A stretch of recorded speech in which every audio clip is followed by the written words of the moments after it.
Hey everyone, how's it going? Onita here. You've seen the title, you've seen the thumbnail. It is my monthly resets. We are back. I was a little bit lost with the monthly resets. I wasn't really entirely sure what to put in them. The ones I had done before were like a good starting point for me, but I felt like I needed something a bit more. I wasn't. The more I did it, the more I was just not happy with how they were turning out, and I really wasn't sure what to put in them. However, I've taken some time to really think about what I wanted to put in these monthly wrap-ups, and this is what we're going to be doing. I'm going to be talking to you about my wrap-ups for the previous month. So we're going to be talking about my March wrap-up, which, spoiler alert, was not very good, but you know, we'll talk about it soon. Then we are going to be talking about some monthly goals that I have. I've recently started doing a reading bullet journal, or just like a reading journal, which has been really fun to make. And also we are going to be doing some sort of content planning, trying to figure out what day to publish these videos and what day to have them uploaded. So with that being said, let's get on to the March wrap up. Okay, so the first book I read in March is Stormfront by Jim Butcher. It is the first book in the Dresden Files series, and I gave this one 4 stars. I really enjoyed it. Thought it was a good start to a long series. It's action-packed, it was fast-paced, and I felt like it was a good introduction into Harry Dresden, into him being a wizard PI in Chicago, and just dealing with these supernatural creatures that are entering into modern-day society, and working with the cops, and also some side characters that we might be seeing for the rest of the series. Like, this book honestly felt like a crime show to me. Like, if you liked NCIS, CSI, it just kind of had that feeling for me. And I wonder if the rest of the books in the series have that kind of vibe, have those same vibes. I don't know if it's going to be crime of the week, like each book being crime of the week. I don't know if there's going to be like an overarching plot. I think there might be, I'm not entirely sure. There has been some criticism from Harry Dresden as a character, and him being a bit sexist, a bit misogynistic, a bit too one-minded while looking at a woman, at a female character, and like how he views women. I did not feel offended. I was not insulted by any of that. I can see where some people were coming from, because there was one word in particular I was not a fan of that he said, that he actually said to a woman. I was not a fan of that word that he said to an actual female character. In terms of Harry Dresden viewing women in a certain way, it's really no different to how a character, like a female character, would look at a male character in a fantasy romance, and vice versa if you do get the dual point of view. And I'm reading a book now where it's like a young adult, and I'm reading a book right now, well, I've stopped a little bit, but I'm reading a book right now where one of the female characters was just like drooling over this young guy and his dimples and how hot he was. So I don't see an issue with that, considering there are other books where characters view other characters in the book in a sexual way. So I talk about it more in my reading vlog that I have for this book, so please check that out if you're interested. But I don't see any difference to how other characters have treated other characters or viewed other characters in other books that I've read. And apparently Harry Dresden does have a bit of a character development with women.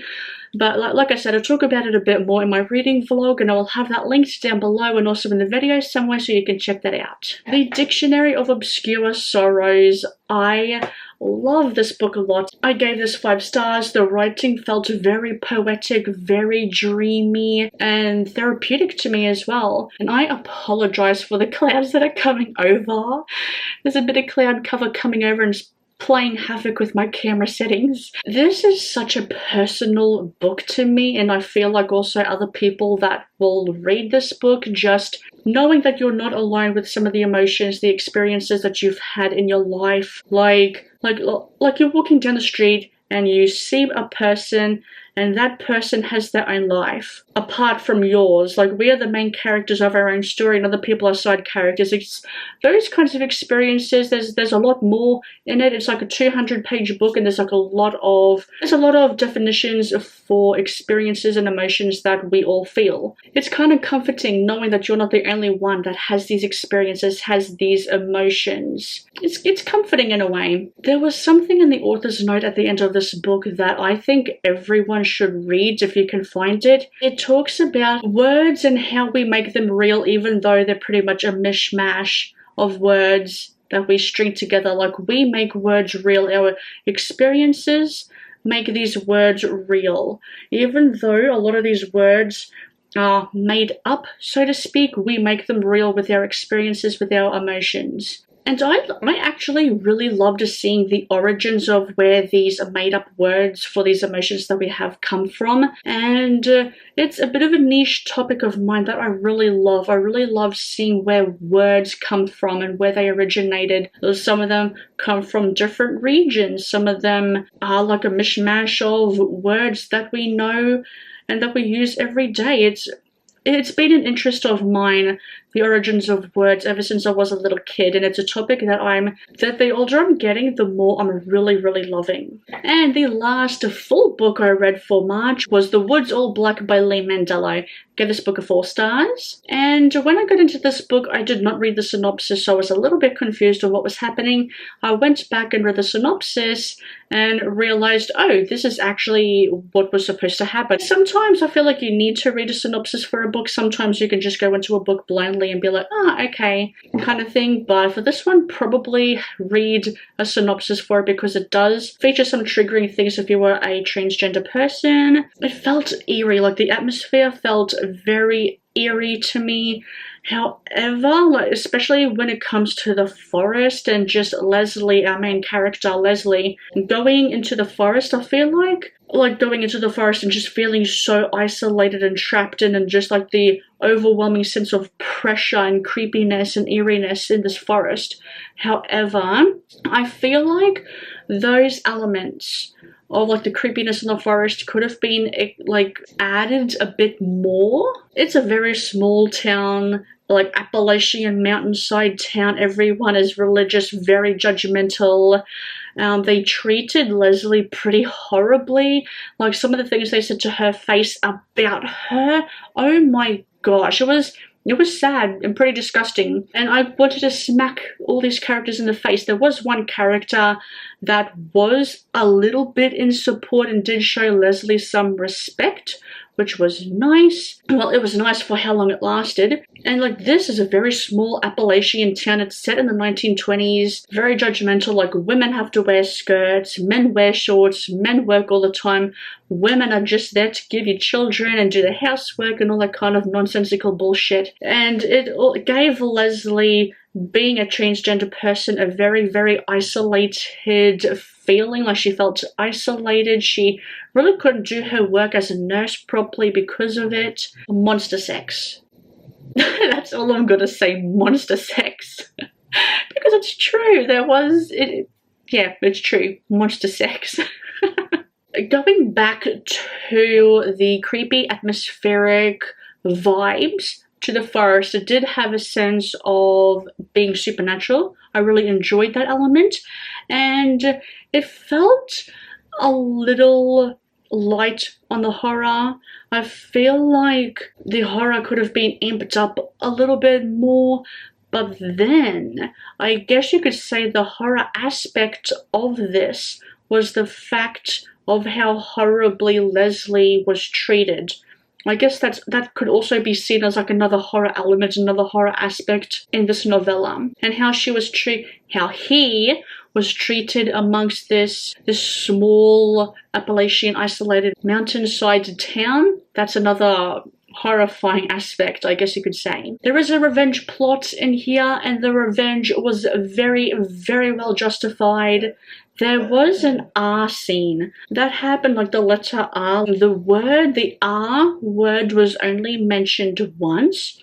There was no descriptive detail about it happening, thank goodness. However, there were some flashbacks to it, but it was only some flashbacks, and they were very far and few in between. And I feel like the author did a really good job at writing the scene. Like, you never want to read about it, you never do, but it was really good the way it was written. It was like, you know something happened without reading about it graphically, like you know something happened to this character. I think I said the R word only happened once, and that was more towards the end of the novella, and it was not graphic in nature. Like, you should be okay, but just a forewarning. And before I take you to the next segment, which is my reading journal, I am in the middle of a book. It's called Radio Silence by Alice Oseman, and that's all I'm going to say about it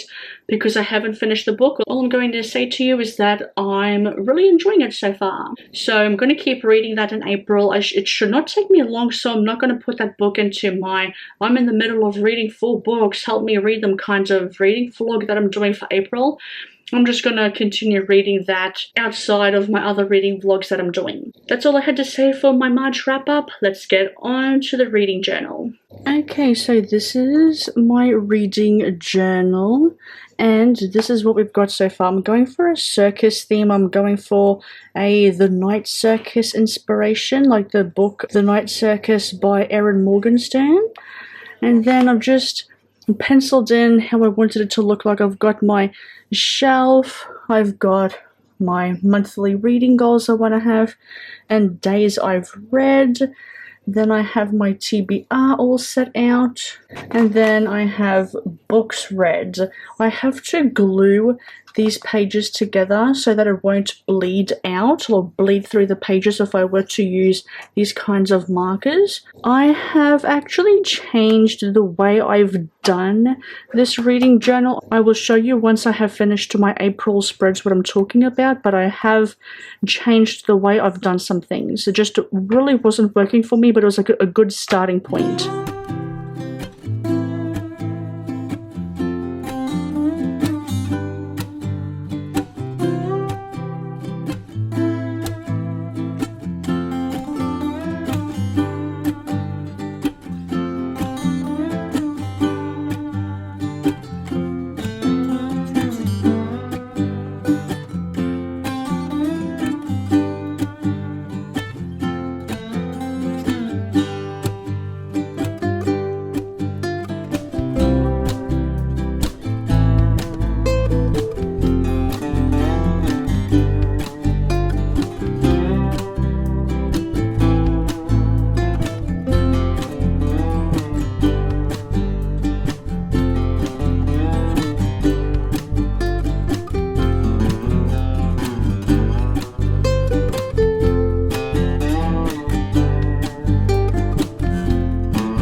Might as well give you like a flip through of it. So I've just finished my Aprils and I'll show you soon.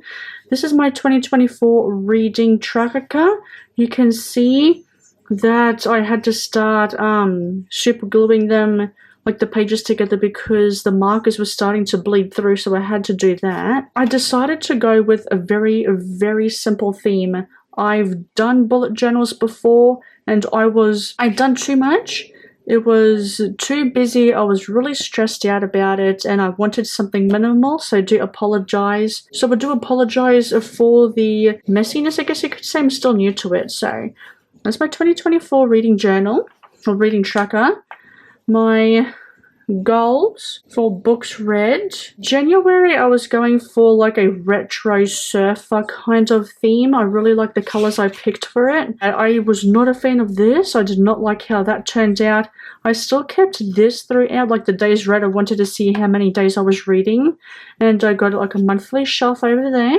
And then it's just like stats, genres. I think you can see like star ratings. I only read 2 books in January. Not a good month, but hey, it is what it is. And then we get into the books read. I actually done all of these images up until last night. I just had like a boost of energy to do it. I started to draw the covers, and some of the covers are not what I actually have in person. So this one is not the cover I have in person, it's another cover. I'm pretty sure you would have seen it in my January wrap-up. So it will be, some of them will be different, but I really like the idea of these. So I'm going to keep doing that because I really liked doing that. But yeah, that's the books read, and I just don't bother about that because that's the ones I had started but didn't finish. February was more like a cloud theme. It was like pastel-y type of colors, I guess you could say. Again, a shelf, days read, genre, formatting, and again, more stats, books I read. And then March was more of a castle theme. I drew these letters by hand. I went online, I went to Google, typed in medieval writing. I did all of this writing by hand, and it was an absolute pain in the ass to do it all by hand. This castle really isn't even properly completely finished. You can see it's like a little bit amateur, but I still think I did a pretty good job. I'm happy with all of my spreads so far. I am still new to it, and the more I do it, the more I will get better at it. So I wanted to do some sort of shrubbery here, but it never eventuated, unfortunately. I wanted to do some like little pebbles along the path here, but again, never eventuated. My shelf, I drew these swords by hand. I'm very proud of myself for doing that. Days read, not a good reading month. I missed out on a week of reading. And then a shield. I was not a fan of how this turned out. I made a bit of a boo-boo here, as you can see in this section here. Made a bit of a boo-boo. You can see the shield underneath it. I did not want to have a shield for that because I wouldn't know how to calculate that in the shield. Whereas with genres it'd be easier because you can just do like a legend for it. And then books read. Had a really good month again, a lot of 4 stars. A lot of 4 stars this year. I'm really happy about that. Now we're getting into April. The Night Circus theme, again, this is very minimalist. I don't want to be too overboard with it. Not a fan of how this turned out.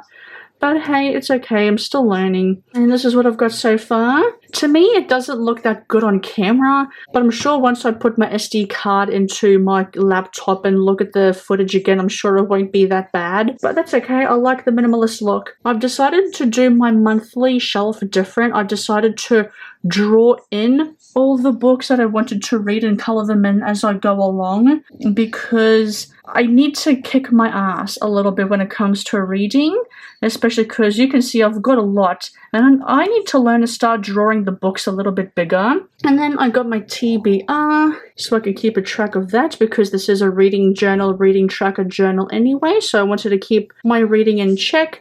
I love having the days read. I want to keep that. Goals is a new thing, reading goals. I don't have it written down here yet because I haven't talked to you about my reading goals. And then books read. I haven't read any books yet, obviously. So this is empty. I don't have any sort of statistics like I do with this page here, like I do with these pages here. I'm not keeping a track of statistics like that.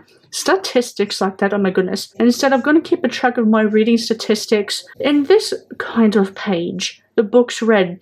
Just write a little bit of an idea of what the book, not what the book is, but just like statistics on that book, like the pages read or how long the pages are, like this kind of thing. And I really hope you enjoyed seeing that. I think like me looking at it now with my own 2 eyeballs, it actually doesn't look too bad.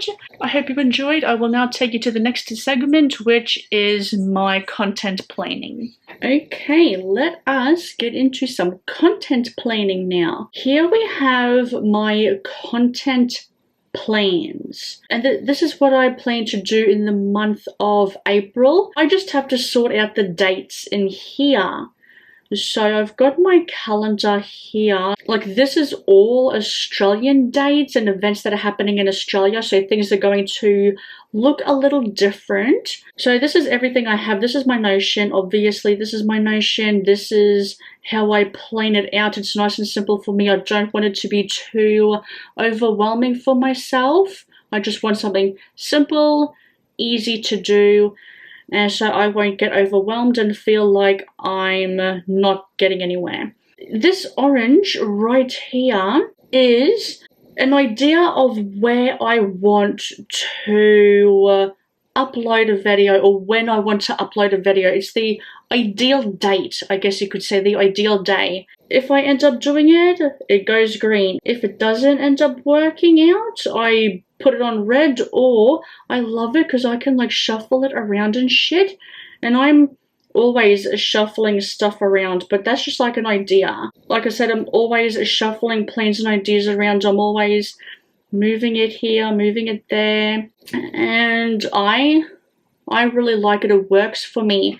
So now we got to figure out, actually I should go back to my content. Okay, so I've done my wrap up, I've done my monthly spreads. Okay, book haul. I have a book haul coming out soon.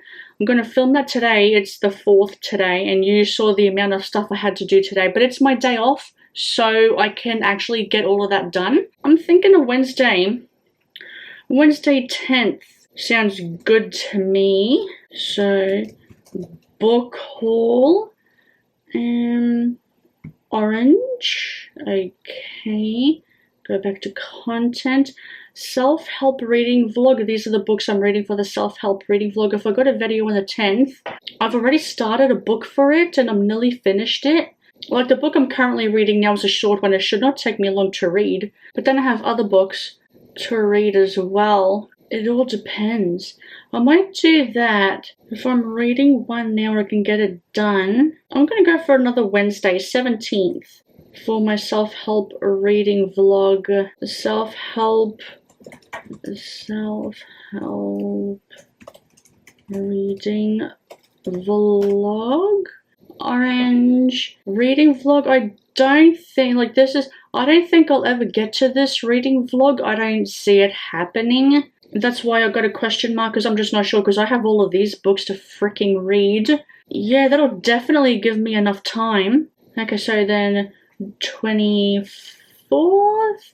Like, all of these plans can change. They can change to a day later. They can change to, I don't want like a day before. In the middle of reading a vlog. Okay. Like I said, then the last thing I have to put on is this May TBR, and I'm just going to put this on the 30th. And I find TBRs to be really easy, so that will not be a problem. So there we have it, all the content that you can expect to see from me in the month of April. Yeah, it's pretty easy. I do like to try and do between 4 and 5 videos a month. It's very manageable for me with just the stuff that's happening in my life. So with that being said, let me take you to the monthly reading goals. The last segment for this video is to talk about my monthly reading goals with you all. Okay, so I want to try and keep my reading goals simple. The first goal I have is to at least read 5 books. I've really been slack in the reading game and I have not been hitting my target of 6 books a month. So 5 is a pretty good starting point. Some of the books that I'm reading in this month, I'm already kind of made a decent dent in it, and a lot of them I've been reading for like a few months now, so hopefully those ones will be quick for me to get through. It should be doable. I've already finished one. It's the 4th of April and I've already finished one. Granted, was a bit of a carryover from last month, but I still finished a book. It doesn't matter. I finished a book this month, and that's all that counts. Dedicate more time for reading vlogs. You would have seen on my content planning, I do have a few reading vlogs in place, and I also have a book that I'm reading outside of reading vlogs. I feel like with reading vlogs, I can really dedicate my time more to reading, and instead of just, I feel like I can dedicate more time to reading if I were to do a reading vlog, which will then hopefully, fingers crossed, help me read more books, or read books at a bit more of a reasonable pace. I'm really enjoying doing the reading vlogs. It's really helping me read a bit more instead of having to worry about filming, editing a video in a day and then uploading it, and then I'm tired from all the filming and editing and then I can't read anymore. So more time for reading vlogs, because I like reading vlogs. I like making them. The third reading goal is start reading multiple books 2 books, no more than 2. I'm already reading 6 at the moment, but no more than 2 books a month. I really want to dwindle down these books that I've been reading for months now. It's like a bit ridiculous. I don't know what happened to me at the beginning of the month or the beginning of the year. It was really weird. I don't know what's been happening with me lately. The 4th and last reading goal I have is to read at least 1 anticipated release for this year. I'm already hitting that one with Empire of the Damned by J. Kristoff. Like, I haven't been dedicating enough time for it, but I am still in the early months, but it is a book I will be finishing in April. And that's it for my reading goals. And that's pretty much it for this monthly reset. I hope you enjoyed. I would really like to do this style of monthly resets again. I actually really enjoyed doing it. And I liked sharing what I have planned with you all. So thank you for watching. I hope you enjoyed, and I'll see you in another video. Bye for now.